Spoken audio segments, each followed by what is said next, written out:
Good morning India. दोस्तों नमस्कार। दोस्तों आज की कहानी शुरू करने से पहले एक बात, इस कहानी को सुनते वक्त आप चाहो तो ईयरफोन या फिर हेडफोन का उपयोग कर सकते हो। इससे इस कहानी की ऑडियो क्वालिटी आपको पसंद आएगी जब आपके कानों तक पहुंचेगी। चलो दोस्तों अब इस इंटरेस्टिंग सी कहानी को शुरू करते हैं। राज जब पता चल गया। इस कहानी का दूसरा पार्ट। इस कहानी के पहले पार्ट में मैंने बताया सुनीता की शादी उसके पति विजय से लव मैरिज हुई थी। दोनों अपनी ज़िंदगी में बहुत खुश थे और सुनीता का एक राज उसके पति को पता चल गया था।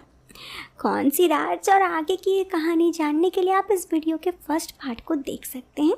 चैनल पर जाकर यह लिंक आपको डिस्क्रिप्शन में मिल जाएगी। वैसे मैं आपको जरा सा बता दूं, सुनीता शादी में जाती है ससुराल से। उसके पति काम के सिलसिले में दिल्ली में ही रह जाते हैं। इधर सुनीता अकेले जाती है तो सुनीता के पति से उसका फ़ोन पे बातचीत होता है और कुछ दिनों के बाद फिर शादी से सुनीता और उसके पति वापस आ जाते हैं। लेकिन वापस आने के बाद सुनीता के पति सुनीता से एक वीडियो के बारे में बात करते हैं, जिस वीडियो को उन्होंने कई बार देखा होता है, और उनसे कहते हैं कि तुम भी देखो, ये वीडियो बहुत ही अच्छी है। जब सुनीता उस वीडियो को देखती है उसके पैरों तले मानो ज़मीन खटक जाती है। उस वीडियो में कोई और नहीं बल्कि सुनीता थी और उस सुनीता अपने पति के सामने बड़ी ही शर्मिंदा होती है। कहती है वो आगे कभी कुछ नहीं करेगी। तो उसके पति बोलते हैं सच सच बताओ आखिर क्या हुआ था शादी में। वो बहुत ही ज़्यादा शर्मिंदा होने के बावजूद अपने पति से डर से सारी बातें बता देती है, क्योंकि उसे लगता है कि अगर वो नहीं बताएंगी तो उसके पति उसे बताते हैं कि अगर वो आप नहीं बताएंगे तो मैं तुम्हें तलाक दे दूँगा। तलाक के डर से सुनीता अपने पति को धीरे धीरे सारी बातें बताने लगती है। अब आगे फिर जैसे ही दरवाज़ा खटखटाया, मैंने देखा दरवाज़ा खोलकर तो ससुर जी थे। मैंने कहा कुछ काम था, तो मेरी आवाज़ सुनकर वो मुझे घूरना छोड़ मुझसे कहे नहीं बस बहू, यहाँ मच्छर बहुत है इसलिए तुम्हें ये मच्छर वाली मशीन देने आया था। उनकी नज़र अब भी मेरे तरफ ही होती है और मैं ये सब चीज़ नोट करती हूँ। फिर वो वहाँ से चले जाते हैं और फिर मैं तुमसे बात करने लगती हूँ। मैं तुमसे वीडियो कॉलिंग कर रही थी, याद है भाभी? मेरे वीडियो कॉल मतलब ऐसा क्या हुआ था, क्योंकि मैंने उसे कहा कि वीडियो कॉल ने बता दिया। सुनीता कहती है आपको याद है हमने कॉल पर बात कर रहे थे तो मैंने ऐसा कहा था कि कोई है और मैं ये कह रही थी कि हमारा आवाज़ बाहर भी जा सकता है, लेकिन आपने कहा कोई नहीं है। याद है जब मैं फ़ोन पर आपसे बात कर रही थी तो बाहर से ससुर जी खड़े सब सुन रहे थे। मुझे भी लग रहा था जैसे कोई बाहर है, मगर आपने मुझे चुप करवा दिया। मगर मेरा शक सही था, वहाँ पर ससुर जी बाहर थे।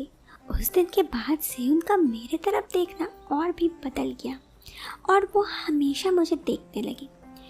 अभी तो क्या हुआ, क्या वो तुम्हें देखते थे तो तुम्हें भी अच्छा लग रहा था? सच कहो, सच सच बताना मेरी कसम, वरना देखना फिर। हबी ने अपनी कसम दे दी इसलिए मुझे सच बताना पड़ा। मैंने कहा कि हाँ, अब मैं आपसे दूर थी तो मुझे भी उनका देखना अच्छा लगने लगा था। खैर उस दिन क्या हुआ कि जब मैं उनके पास गई तो वो काफ़ी घबरा गए और मुझसे कहे कि बहू क्या हुआ? मैंने कहा कुछ नहीं। तो उन्होंने कहा ये तुम्हारे कुछ सामान नीचे गिर गए थे। फिर उनकी ज़बान वहाँ लड़खड़ा रही थी और वो जल्दी से वहाँ से नीचे चले गए। उसके बाद उस दिन तो यही रहा। फिर वो मेरे पास आ रहे थे। शादी की रस्मों में भी उनका नज़र मेरे तरफ ही था। वो मेरी बहुत तारीफ़ कर रहे थे और मौका मिलते ही वो मेरे पास भी आ रहे थे। हम लोग शादी की रस्मों में दोपहर जाते थे और सारी रस्म निपटा कर बाद में वापस आ जाते। वहाँ मेहमान ज़्यादा थे इसीलिए ससुर जी मुझे और मम्मी जी को वापस घर ले आते, मगर कई बार रात में अंधेरे में कार चलाते हुए वे भी मुझे हमेशा घूरते रहते और ऐसे ऐसे बात भी करते, क्या बोले, फिर उन्होंने मुझे कहा कि बहू आज क्या बना रही हो? मैं, पापा आपको जो मन है बता दीजिए, मैं बना देती हूँ। ससुर जी, बहू मैं तो चिकन खाने का कर रहा है।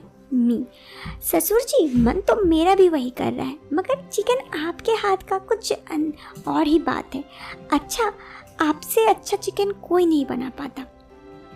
ससुर जी, अच्छा तो मेरी बहू को मेरे हाथ का चिकन खाना है। मी, हाँ ससुर जी, आज मेरे लिए बना दीजिए ना चिकन प्लीज़। ससुर जी, ठीक है बहू, मैं चिकन लेकर आता हूँ, मगर तुम साथ में मसाला पीस देना। मी, हाँ जी ज़रूर, मैं चिकन लेके आइए, मैं आपके साथ मिलके बना दूँगी। फिर वो चिकन लेके आए तो मम्मी भी किचन में हाथ बटाने आ गई, मगर मैंने उन्हें बाहर भेज दिया। मैं मसाला ऊपर से निकाल रही थी और वो वहीं पे थे, मुझे देख रहे थे। ऐसे ही उस दिन बीत गया और उसके बाद खाना बन गया। खाना बनने के बाद मैंने कहा उन दोनों के कि एक काम कीजिए, आप और मम्मी जी घर चले जाइए अपने रूम पर, मैं आप दोनों को चिकन दे के आ जाऊंगी। उसके बाद करीब 1 घंटा बाद मैं उन दोनों को चिकन दे के आ गई और फिर कमरे में आ गई।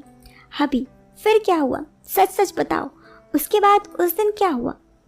मैं थोड़ा डरते हुए, बता ही तो रही हूँ, रुक जाइए ना। फिर उसके बाद मैं अपना खाना लेकर कमरे में आ गई। मैं खाना खाते खाते आपसे ही बात कर रही थी। हबी, हाँ फिर मैं खाना लेकर, मेरा जब खाना हो गया तो मैं उनके कमरे में बर्तन लेने चली गई। जब मैं बर्तन लेने गई तो तब भी ससुर जी की नज़र मेरे तरफ ही थी। वो बार बार मुझे ही देख रहे थे। मुझे समझ में नहीं आ रहा था मैं क्या करूं। फिर मैं जल्दी से कमरे पे आ गई और फिर कमरे में आके आपसे फ़ोन पर बात करने लगी। याद है उस रात मैंने भी आपसे काफ़ी देर तक फ़ोन पे बात की थी। आप मुझे कुछ से कुछ बोल रहे थे। हबी, तो फिर क्या हुआ? आपका यही बात करना सब कुछ बदल दिया। मतलब ये कि उस दिन जब आपसे मैं बात कर रही थी फ़ोन पे तो ससुर जी बाहर से सारा बात सुन लिए और जैसे ही मैं कमरे से 1 मिनट के लिए बाहर गई वो मुझे अजीब अजीब निगाहों से देख रहे थे।